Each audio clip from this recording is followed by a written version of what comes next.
Okay, these are the doodle notes for observing chemical reactions, and these are actually Chapter 3, Section 1 notes, so that's where the 3.1 goes to.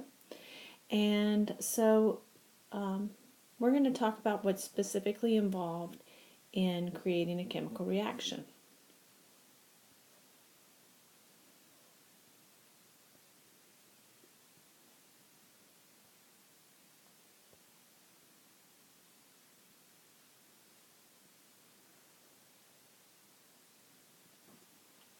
Okay, so there are a couple of things that you're going to notice when when they're chemical reactions.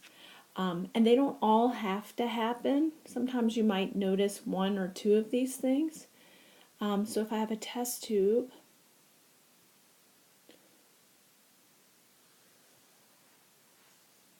some signs of a chemical reaction might be a change in temperature.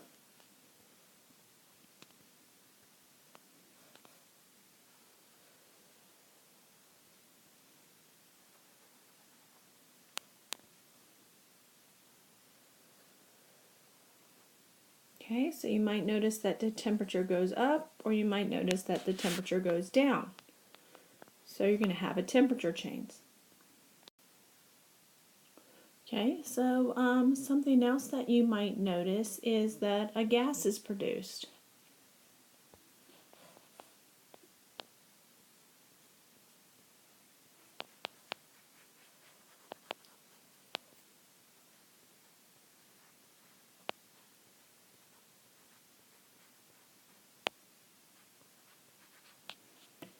Okay, you might notice an odor change.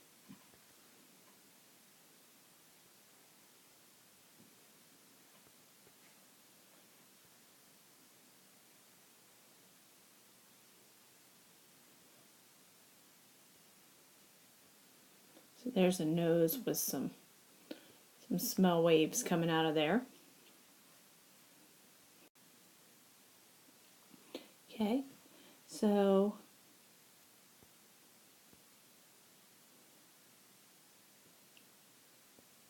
as you can see, I've added odor change, and I've added some little waves. We've talked about gas production, temperature change.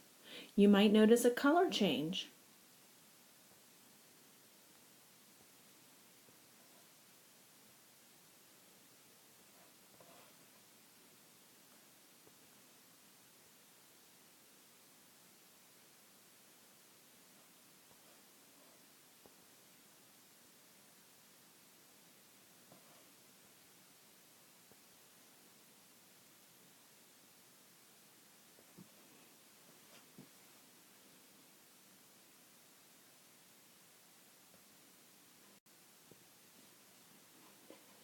And you might see that a solid or a precipitate, so we've got color change right there, you might notice that a solid appears during the chemical reaction. So when you might mix two liquids together, a solid might appear and settle through it, and we call that a precipitate.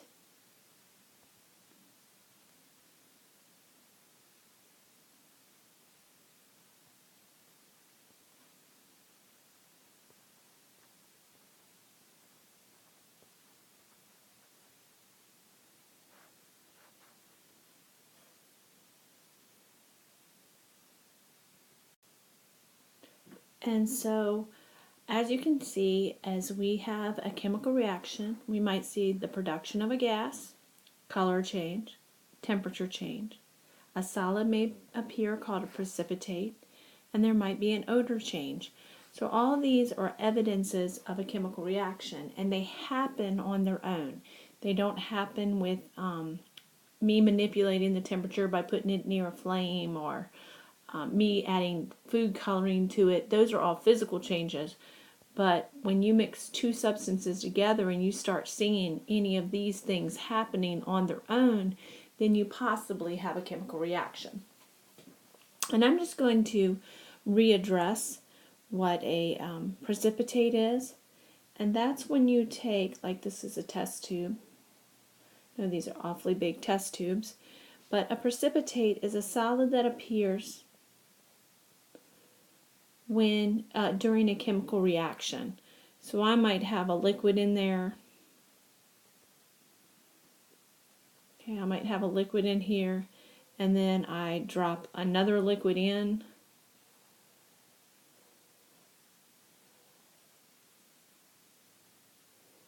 And when that liquid falls into the substance, a solid appears, and we call that a precipitate.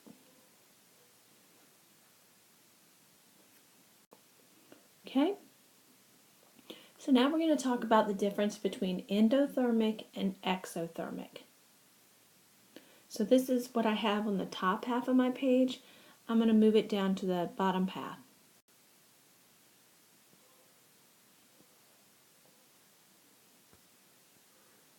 Okay. So we're going to talk about the difference between an endothermic versus an exothermic reaction. So I'm just going to put a little squiggle line here to separate the two.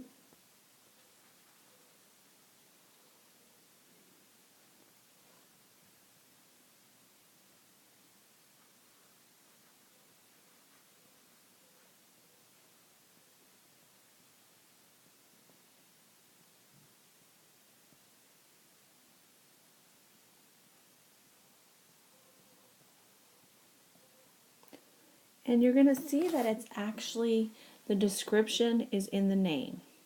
So endothermic is when heat goes into the system. Okay, so endo means into, and thermic means heat. So it's when heat gets absorbed into the system. Sorry, I wanted that to be a different color.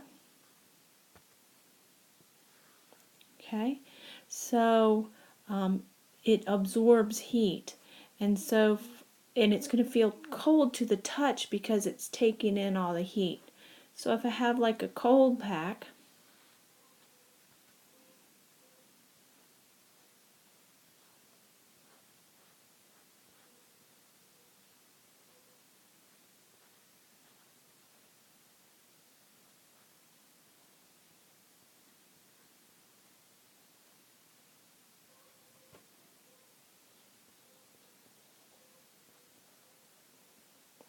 when you actually break the water bubble inside and have it react with the ammonium nitrate, the system, the chemical reaction, absorbs all the heat, and it makes the object feel cold to the touch, and that's an endothermic reaction. In an exothermic reaction, a great one is going to be like a fire. That's exo, means to exit, and thermic means heat. Okay, so that's an exothermic reaction.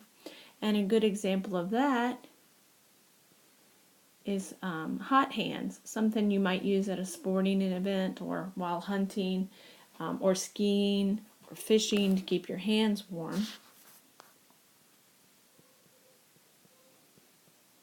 And so what happens here is when you expose those iron, that iron that's in those little pouches to oxygen, it causes it to react. And during that chemical reaction, heat is going to be released during the chemical reaction.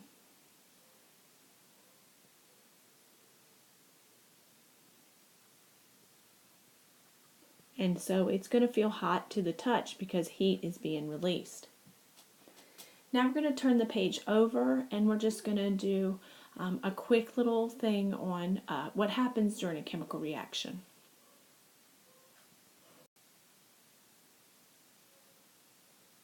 So here's what happens during a chemical reaction. Let's take a burning candle. Okay, so if we have a candle that's burning, like a little tea candle, has a little flame on it. when anything that's burning is going to be a chemical change or a chemical reaction. So what's happening in this process is you're going to take paraffin, which is wax, which is a hydrocarbon, so like methane, which is CH4, four hydrogens and one carbon, and you're going to add oxygen from the atmosphere, and we're going to have 2 molecules of oxygen.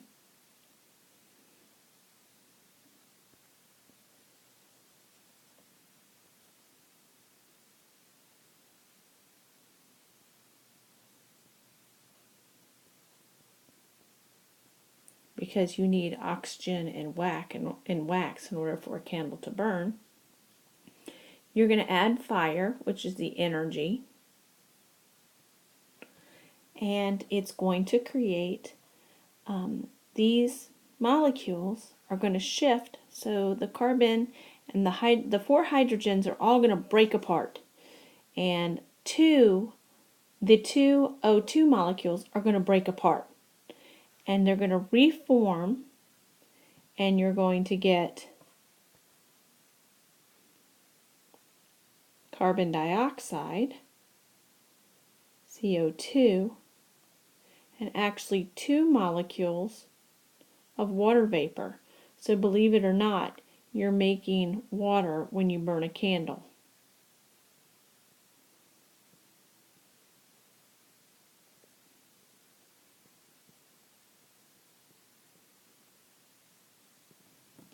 Okay? So during a chemical reaction, bonds are going to be broken and reformed as something else. So the C bonded with the 4 hydrogens,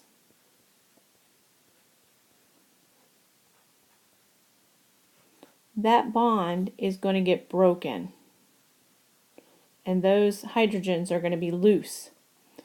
And the 2 oxygens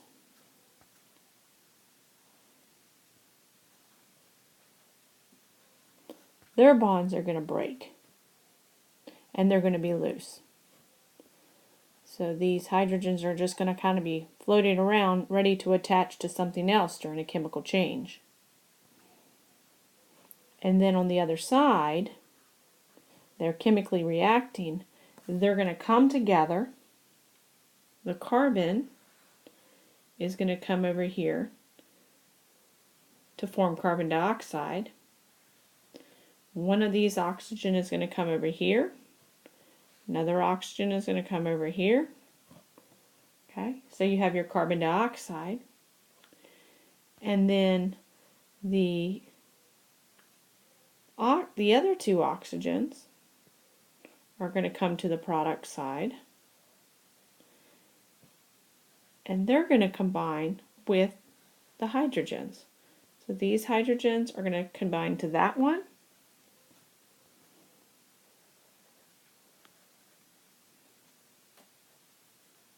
And you're going to get a water molecule. And these hydrogens are going to combine to this one. And you're going to get a water molecule. Okay.